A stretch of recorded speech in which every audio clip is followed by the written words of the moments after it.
everyone, and welcome back to the Faculty of Management Speaker Series online.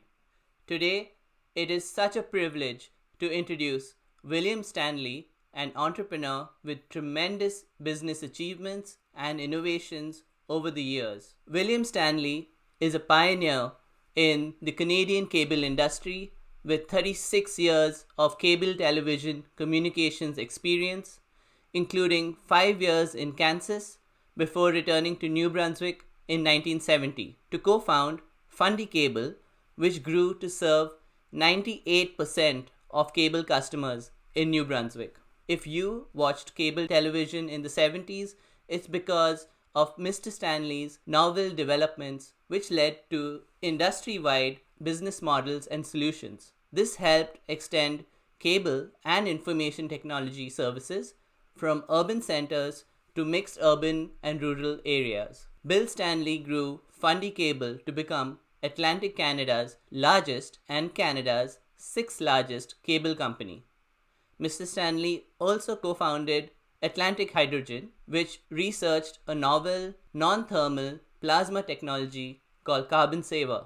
CarbonSaver decarbonizes natural gas to reduce greenhouse gases and produce high-value carbon. Bill also founded the Canadian Cable Systems Alliance and was also involved with the St. John YMYWCA and the University of New Brunswick's Business Advisory Council. Bill is a proud UNB alumni and graduated in 1962 with a Bachelor of Science degree in Electrical Engineering. Hi Bill, welcome to the Faculty of Management Speaker Series and thank you for joining us today. Yes, good morning, Nandi. How are you doing today? Are you in St. Andrews currently? Yes, I'm in my home office here in St. Andrews, and it's a beautiful, clear day. It's cool outdoors, but it's a lovely day. I suppose the weather is a little warmer than Fredericton? It is normally, being on the coast, we probably have a 5 to 10 degree difference quite often. And we've had an extensive fall here. The golf course just closed a couple of days ago. So it's been quite remarkable. It's been the best and perhaps warmest November that I can remember. That's true. And in fact, even in Fredericton, we've had a couple weeks in November which have been quite warm. So are you from St. Andrews and did you grow up over there? I was actually born in Fredericton, and I was born in 1939. And at that point in time, my father joined the Canadian Army to go overseas to take part in the Second World War effort. And he was gone until late 1945. So I really didn't see him until he walked through the door one day after he came home off a troop ship late in 1945. And at that point, my mother, my father, and I moved back to Grand Manan Island, where my father had been raised and had been a fisherman there. And I have an interesting story about my grandmother that I will tell you eventually here. My grandfather, Bruce, was a fisherman. And before my father joined the service, he too fished with my grandfather. But that was really only until he was probably, 19 or 20. And when he came back from overseas, he rejoined the family. And they were both resumed fishing. But while he was gone, an interesting thing happened. My grandmother, who was one of my inspirations, went to the local Bank of Nova Scotia and borrowed $10,000. And that was a lot of money in those days.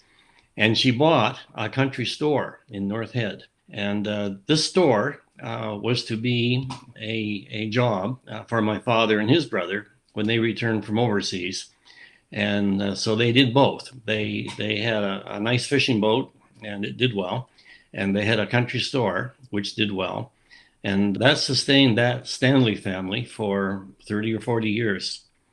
So I always look back on inspirations, and I think my grandmother was very inspiring that she could, on her own, go and raise that kind of money and build that business. Wow, I think that is an incredible story. And did your family have a vision for what they wanted you to do? I'd have to say they did. When I was living in Fredericton from age 0 to, let's say, 6, I had an uncle and aunt who lived in Fredericton.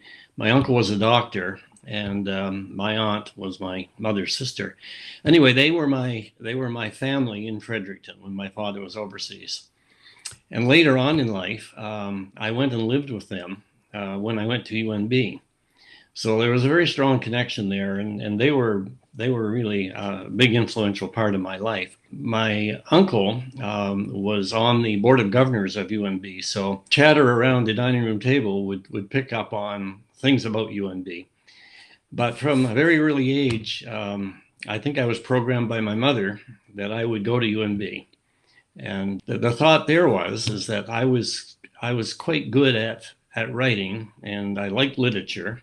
And my mother thought, well, you have to go to UNB and study arts, take arts, and become a journalist. So ultimately, when the time came after high school, sure enough, this is the story.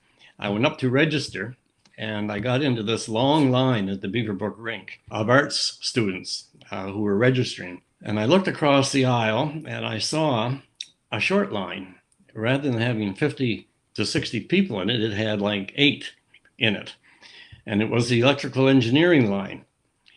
And I thought to myself, I don't think I can compete with all those people ahead of me in the arts line, but I can probably get a job out of college if I go in the electrical line. So I had been reading the catalog, and I had been really quite entranced by what I was reading about engineering. And I knew that if you could get an engineering degree, you probably could get a job. And in those days, the big thing, could you get a job? So anyway, I went home. My parents were living in Moncton at this point, and my father had left Graham and Ann in the fishing and had risen through the ranks in the Department of Revenue for Customs and Excise, and so he was headquartered at that point in Moncton. So I went back to Moncton and said, well, I've registered, and I'm in electrical engineering. Well, my mother was quite surprised, to say the least, and my father was delighted. And I must say that my like for literature and reading has always been there, and I think in many ways it prepared me for seeing a bit of the future because I would read widely. And anyway, that is a family story of how I ended up in engineering. Most of the stories from people I've heard is they start with engineering and then they do something else. But your story starts with literature and then you move to engineering, and that's quite unique. Yes, I would add very quickly that once you start in engineering, you don't know what your paths are going to be, because they're very likely to include things like finance and organization and whatever have you. Okay. So tell us about your experience with radios at UNB, and why was it meaningful to you? Well, one of the draws for engineering for me is that I grew up on Graham and Ann listening to radio at night, and radio that would be from high-powered stations across the United States. And I had quite a fascination with that, and I also had a fascination with CFMB out of St. John, which would have been, reachable to Grand Manan. And so one of my reasons for getting into engineering was to be able to study radio. And eventually, in my career, I ended up at one point in the Fundy group of companies, as the cable companies grew, to be responsible for CFMB radio. But I took the engineering course primarily to concentrate on communications. And that turned out to be a good choice because the background in communications, of course, would be preparatory for a career in cable television, which was a new technology that was coming along at the time. The Radio UNB experience was pretty fascinating. A chap by the name of Barry Yole, who became a doctor and is a doctor in Nova Scotia, came home from a Canadian university conference with the concept that universities were developing radio stations for their campuses.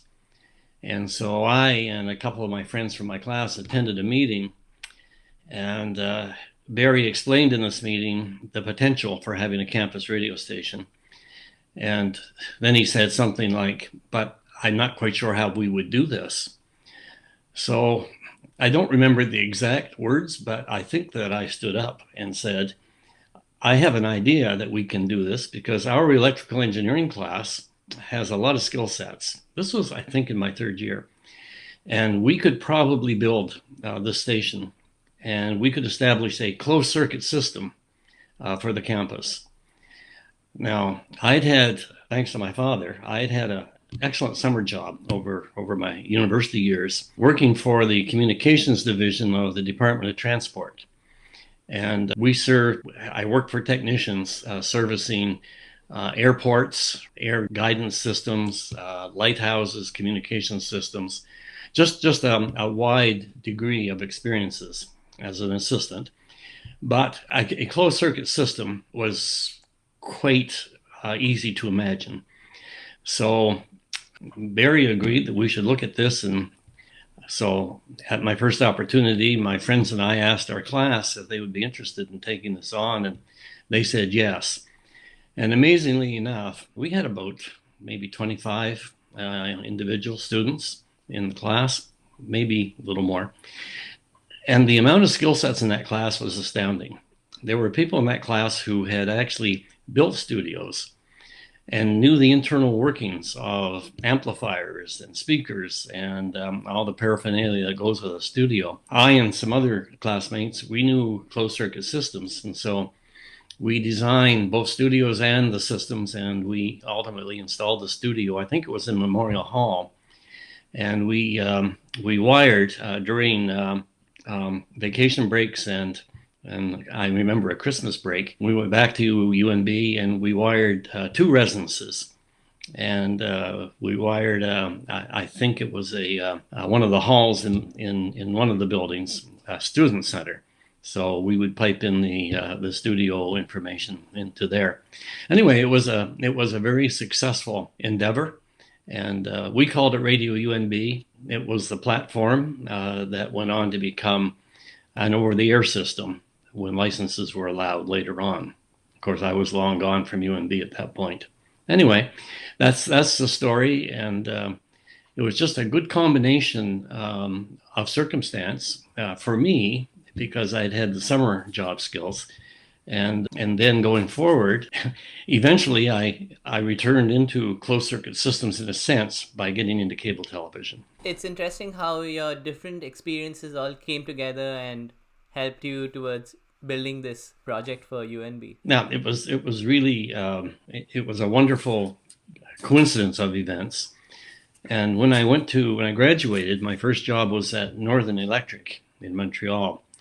And they saw that I'd had radio experience, and one of my first jobs, they put me ultimately as the engineer in charge, which really was astounding when I think of it, just out of university, to put in a radio station in Halifax, Nova Scotia, which involved factory testing the radio system, putting in the antenna systems for that radio station, and so on.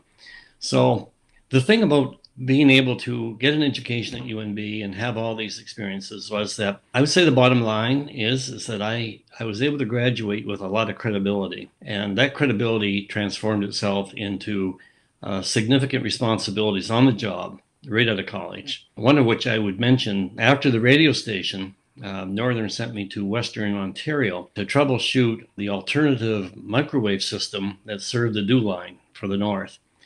And as I say, it was the alternate system, so it wasn't too critical. But in that episode, an interesting thing happened. One of the things I had to do was align the antennas of the microwave system. And of course, they're mounted 100 feet up in the air. And I got to use my surveying skills from UNB by using a transit and calculating the geometry of how to line up the antennas from afar.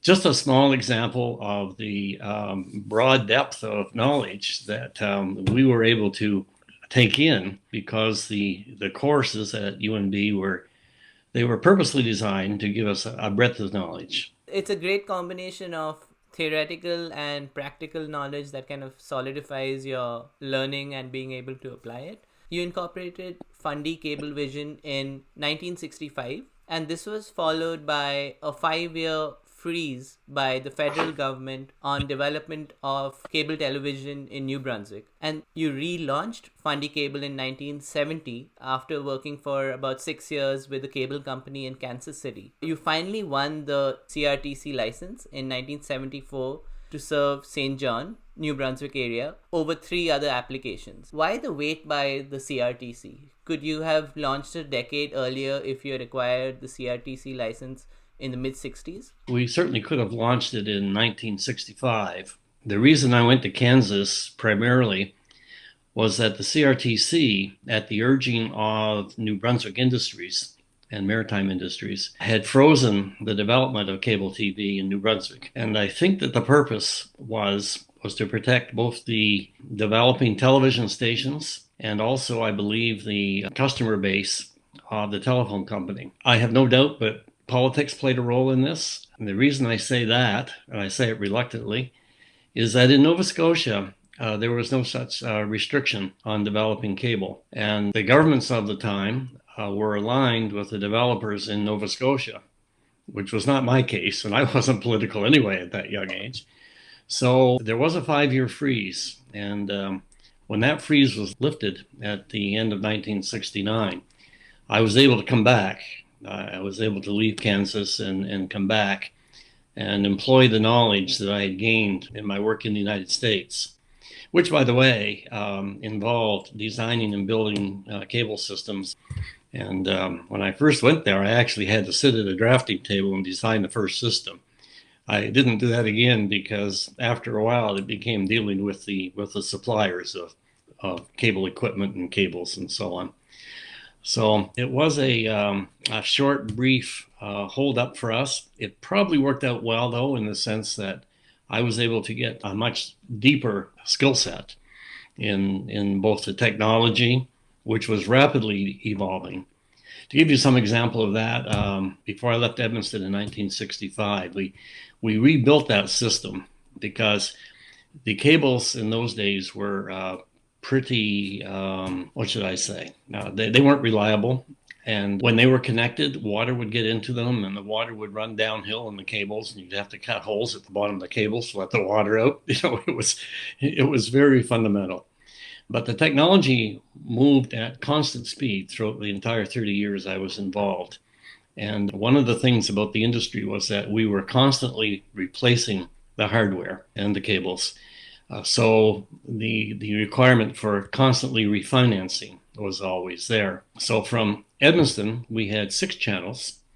When we built Fundy Cable in St. John in 1974-75, I think we had 12 channels, and soon after that we had 20 channels, and then after that it went on into 50 channels and on up to the hundreds. So just gives you a sense of an industry that was new. It was like a wave coming in, continually breaking, and just required renewal all the time. I really like that analogy of the wave. In the mid-70s, you developed the Stanley Formula, which was accepted by the cable industry and its regulator. What is the Stanley Formula and what does it measure? Oh, that's very interesting. I wasn't aware that you knew the Stanley Formula. It was a fascinating thing. I think it was either when we applied for St. John, or it might have been an application to the CRTC in a year or two following. I was sitting in front of the CRTC, which was headquartered in Ottawa, and the chairman asked me at the end of the hearing, we were applying either for a cable license or we were applying for a rate increase or something. And he said something to the effect of, Mr. Stanley, he said, there are a lot of communities in the Maritimes that do not have cable and would like to have cable, but the cost of bringing microwave signals from the Canadian-United States border is too costly for the more small and remote systems in the Maritimes and even Newfoundland. And he said, would you commit, as part of your request in this hearing, would you commit to trying to work on a formula, would be a cost-sharing formula where the small systems and the more remote companies would be assisted by the larger ones in a cost-sharing endeavor? So I said, yes, I would. And I did. And interestingly enough, my first step in that was to go to the mathematics department at UNB because there were a lot of variables, and there was distance, there were community sizes. All these companies had different rate structures. And so I thought probably that a mathematician could help me work this out. It didn't really work out that way, though, because I think we were missing the forest for the trees. I did what any good New Brunswicker would do. Eventually, I isolated myself in a cabin that I had for a weekend with enough food and drink to sustain me. And I thought, and I had flip charts with me. And I thought, what are the fundamentals here anyway? And it occurred to me that the real fundamental is how much could people pay for their subscription. So I developed a formula that took into account capping what each cable subscriber would pay throughout the Maritimes. And those systems that were larger and nearer to the microwave systems, they could charge their customers less, and that would be fine. But they would contribute to the microwave costs of the smaller systems. It turned out to be quite simple in the end because I called it the subsidy calculation formula. And the formula ultimately popped out for every system the amount of money that each cable company would pay per customer for its microwave signals, for each microwave signal. And it would also tell each larger company, and each smaller one too, but would tell the larger companies how much subsidy they were paying. And it was simply a spreadsheet. And I ended up going to a hearing in Halifax, and the CRTC was pretty frustrated at that point. It had been 2 years in the making, and I hadn't been able to get a following for this subsidy calculation formula amongst my large company colleagues in the region, because when they were licensed, they had not promised to pay this extra. So we were sitting at a late afternoon in Halifax, and the CRTC had a specialist from Ottawa, and they were about to impose postage stamp tax on all cable customers in the Maritimes. And it was much more for the large companies than my plan. So at the end of the day, I did stand up and asked the chairman if I could speak, and I took out a flip chart. And I just showed a very simple example of this formula and how it would work. The chairman said yes. He said, that's maybe what you're looking for. And the other companies in the room said, it looks good to us.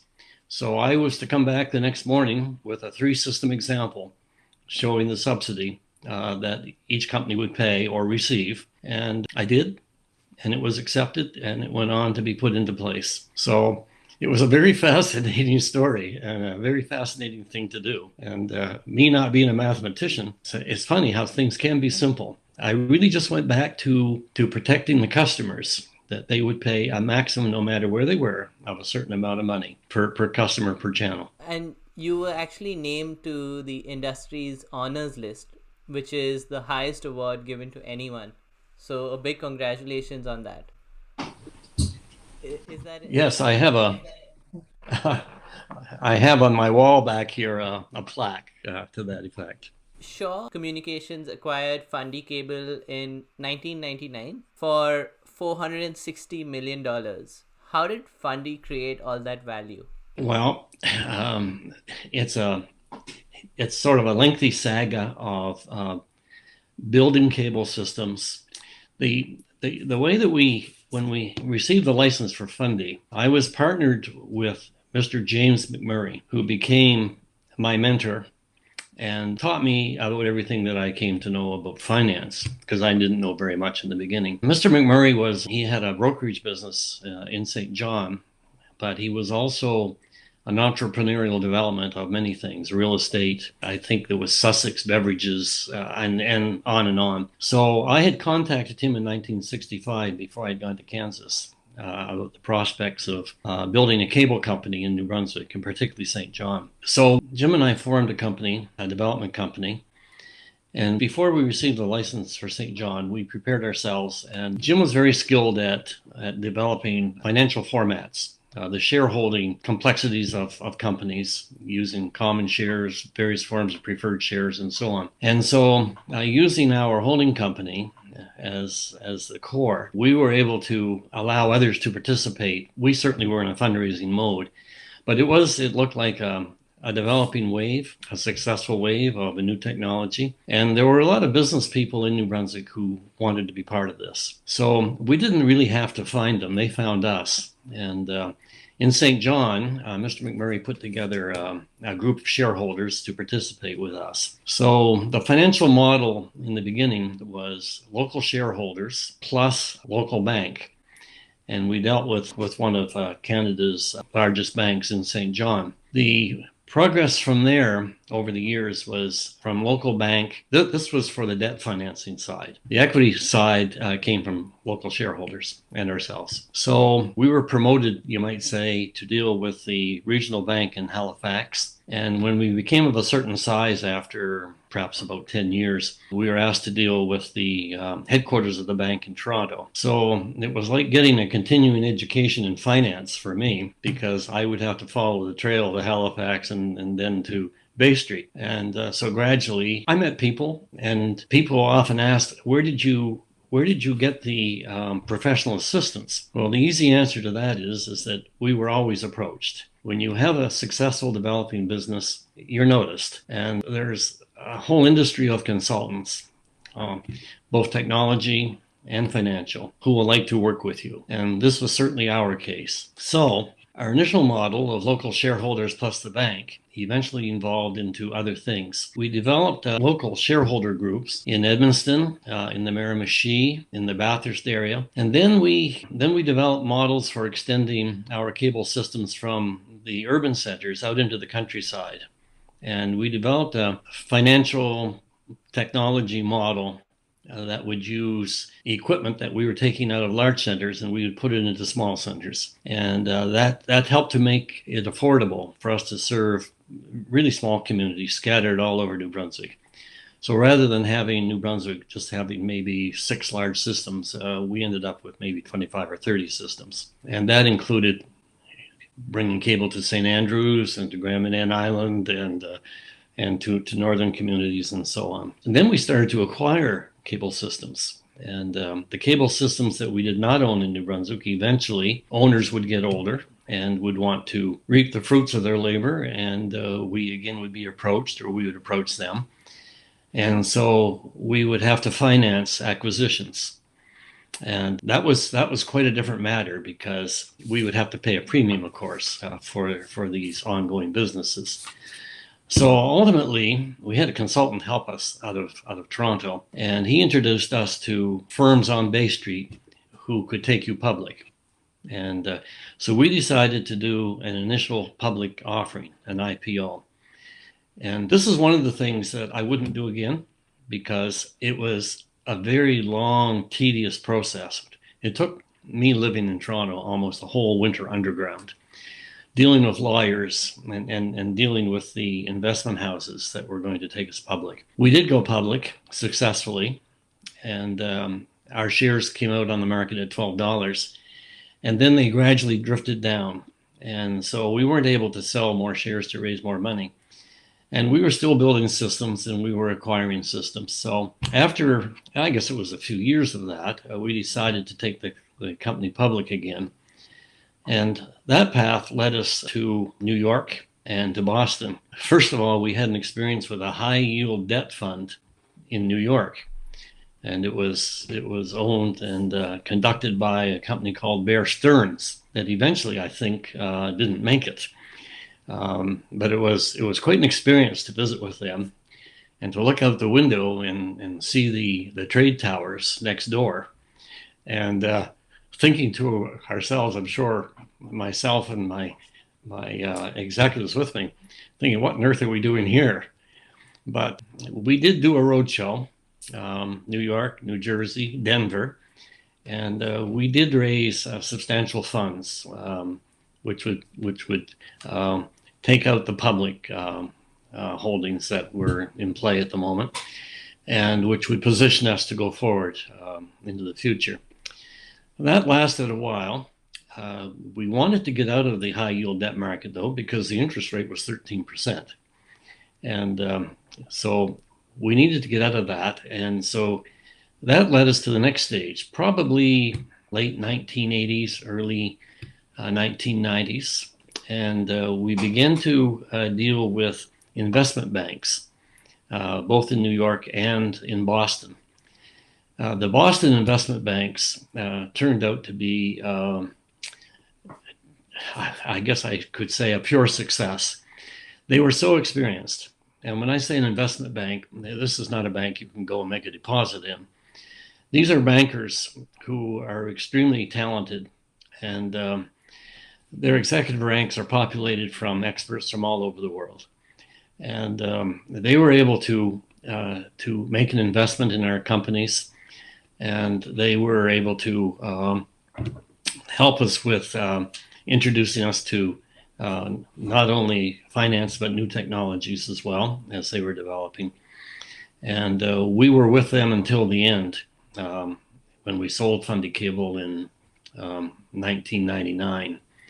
So I have a lot of time and a lot of praise for the Boston investment banks. That's interesting because one would expect that the more experienced investment banks are in New York, but you found that the Boston ones were a better experience. We did, and I think part of the reason was one of the investment banks in Boston specialized in mid-size enterprises, and they still do. And they had a range. You had to have revenues in the range of $50 to $300 million a year. They didn't specialize in more than 300 million, let's say. I'm sure that those ranges have changed over time, but we were in their sweet spot, and they too were probably in a growth phase.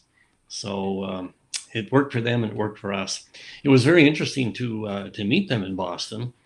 And my first encounter with them was that I wasn't expecting to meet them on that particular trip, and I didn't have my spreadsheets with me. So I had to, in an evening, do a spreadsheet that was representative of our entire company, which I did by hand. And I went to meet with them the next morning and walked in with this handwritten spreadsheet and sat down with one of their executives. And we had the best talk. And he was quite impressed that I had done my own spreadsheet overnight. So I think that helped us prolong the conversation. Wow. Do you have a creative process when you're making entrepreneurial business decisions? I don't have really a criteria.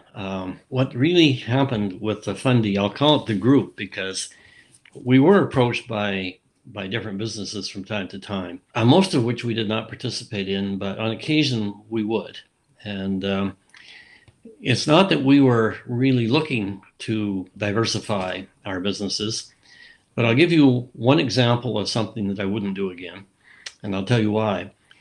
We were approached by a real estate company, which had one of the bank's names affiliated with it. But they were headquartered in St. John, Fredericton, Moncton, and Halifax, and I think St. John's, Newfoundland. And anyway, this was a company that was operating marginally, and I was asked whether or not Fundy would be interested in branding that company and participating. And to make a long story short, we did. And the business was very attractive in that it dealt with tens of thousands of real estate holdings. And it did seem to have good cash flows. But I learned something important there that I should have known, was that you really have to look at where is the money going in any company. In that case, we realized over a couple of years period that we really weren't realizing any money to the bottom line. And so the money was coming in at the top, all right, but where was it going? And where it was going were in each major city, it was going to one or two lead salespeople. And once that became apparent, there was no fix for that, because they were the heart of the business, and it was a good business for them. And I think that our involvement with them certainly helped them. It didn't hurt us, but we exited on good terms, and decided that wasn't something that we should be doing. When you're thinking about an entrepreneurial venture, who do you consult? What do you read and watch? And what do you do in creating and considering the options available? I think the answer to that is that I think in the case of most entrepreneurs, you are reading all the time. In the case of cable television, I liken it to an incoming wave. You can see the wave coming. You don't know whether or not it's going to be sustained. And when I got into cable television initially in 1965, it was pretty risky. The systems were small. They tended to be in small villages and mountainous regions. And there was no assurance that this technology was going to be in the cities, although early on, Rogers, for example, in Toronto, was starting to build in urban areas. But the sense of it is that this was a new wave. And if you can spot a new wave coming in and be part of it, then today that wave is high-speed internet and all things affiliated with it. But cable preceded that, and the high-speed and broadband nature of cable actually enabled the development of the internet. And towards the end of Fundy's days, we were starting to change our systems so that we could have even higher speed, and we were looking forward to adopting fiber optics, which cable companies have had to do since in order to compete. The one thing about Fundy as a business, it really didn't have any competition. People did want more than 2 channels, and the more the merrier. And the thing that did eventually happen, of course, inevitably, is that competition did develop through satellites.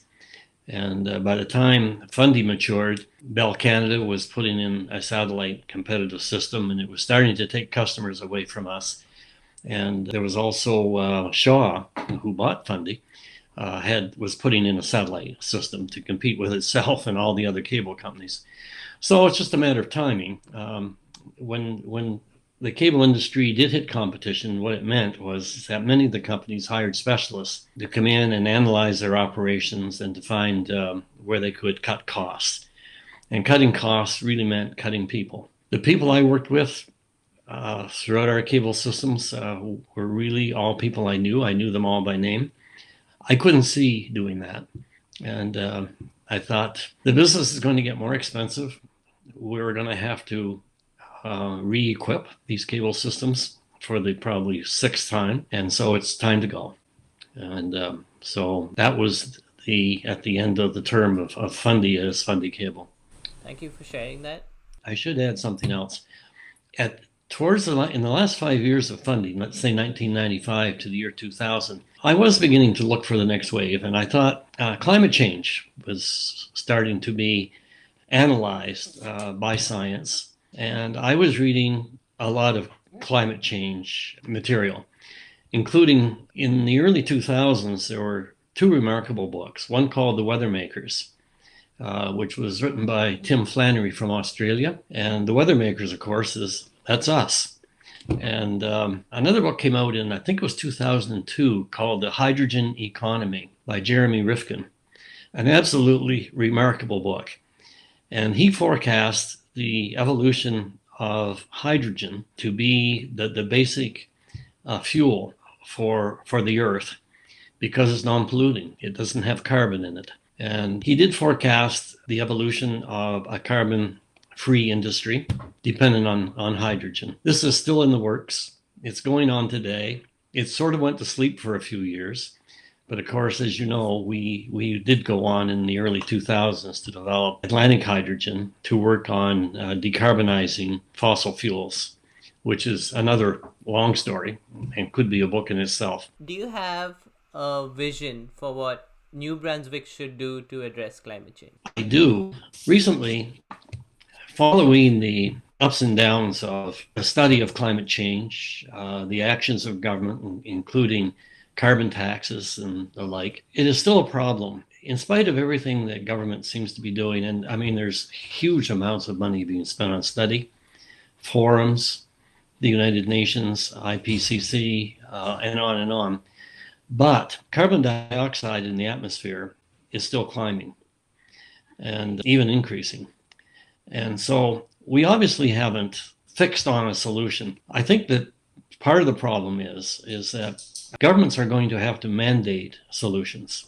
Voluntary solutions are probably not going to cut it. It's a little bit like the COVID pandemic. Just simply asking people to behave is not quite enough. There are times when governments, either federal or provincial in our case, will have to mandate change. And so anyway, in the last 6 months or so, I decided that I would try to put down on paper a policy paper of what governments might do to contain climate change. My theory is that unlike the pandemic, which is upon us and very costly, very painful, climate change is hitting us slowly.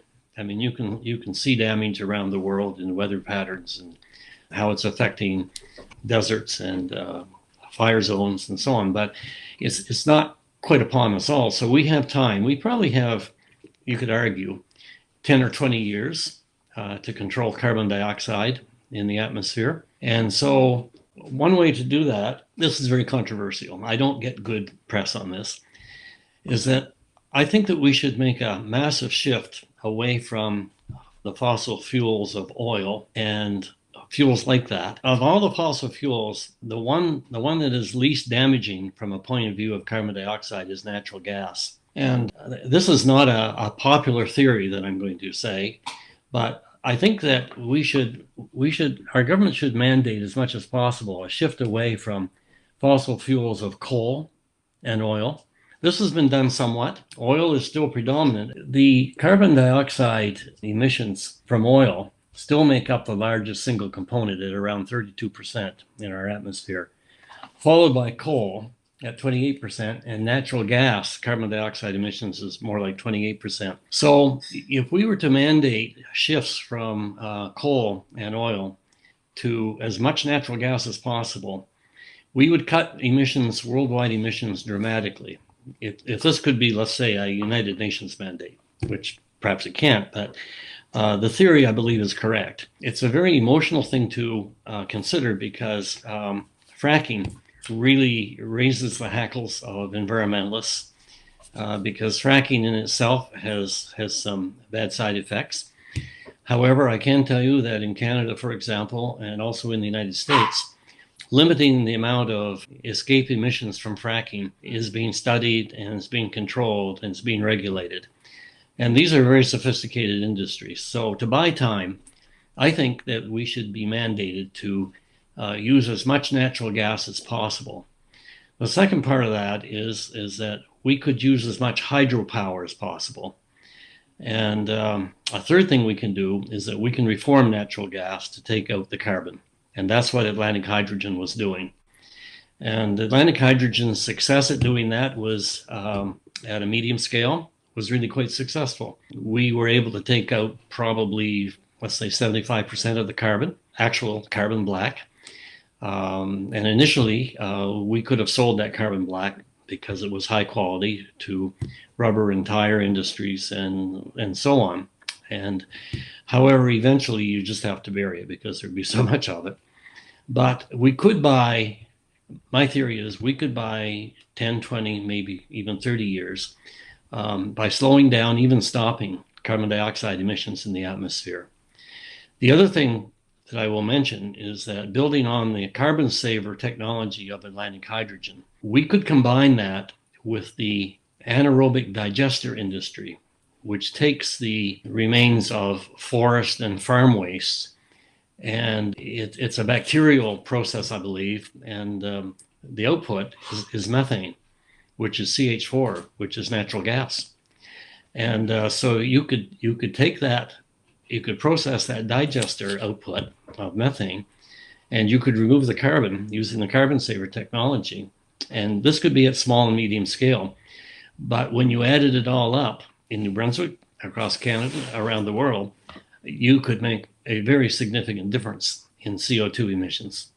So that's something that we have just written about. I had an article published on this last week in the Telegraph Journal. I don't think publishings like that get very much attention, but this is something that we're starting to explore to see if there would be an interest of universities or governments to try to adopt this kind of combined technology, as I've just suggested. I might add that the digester industry is worldwide. And I Googled it recently, and there are a lot of companies, for example, in the United States in that industry. So anyway, it would be quite a development. It would take time and money, and I'm not sure it will ever be done, but that is a thought. Thank you for sharing that, Bill. So if you were to do it all over again, what would you do differently, if anything?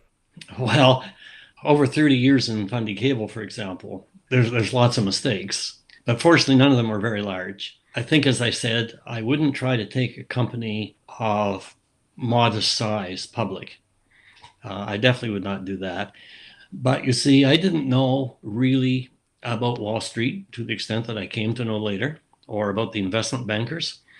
And I should add that when I became really aware of that is when I was joined by, I don't think he would mind me mentioning his name, David Case, who had been top executive with NBTEL, came with me and joined our company.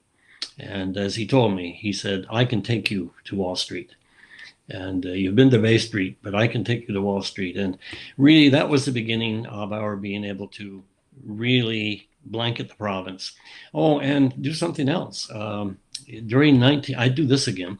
In the 1990s, we invested with Saskatchewan Telephone Company in a cable telephone company startup in the city of Leicester in England, which is about 60 miles north of London, I believe. And we went over there as a team, and we sent over our own personnel, and we started to develop a large cable company in Leicester. We did that for about 5 years before we sold our interests, and it was successful. We had to finance that, of course. We sold it, and at a considerable profit. We brought the funds home, and we put in a fiber optics ring around New Brunswick to connect all of the communities. And so on all counts, that was a successful foray. But being overseas is another kettle of fish, you might say. It requires a lot of time and attention, and it really wasn't going to be something that we were going to be able to do successfully on our own. So it was a good experience. Would I do it again? Probably. But again, I wouldn't try to build an international company. What advice would you have for young entrepreneurs who are looking to start ventures today? I think try to read the most recent industry books on the subject. They do teach you a lot. There are people who do this for a living. Get to know some people who are involved in it. Entrepreneurs love to tell of their experiences. And if somebody were going to enter, let's say, a new internet kind of business, for example, it's just golden to talk to somebody who's already done that, because they've probably gone down the wrong pathway once or twice themselves. And you can avoid that by talking to people who've already done it. And I did a lot of that in my early days in cable television.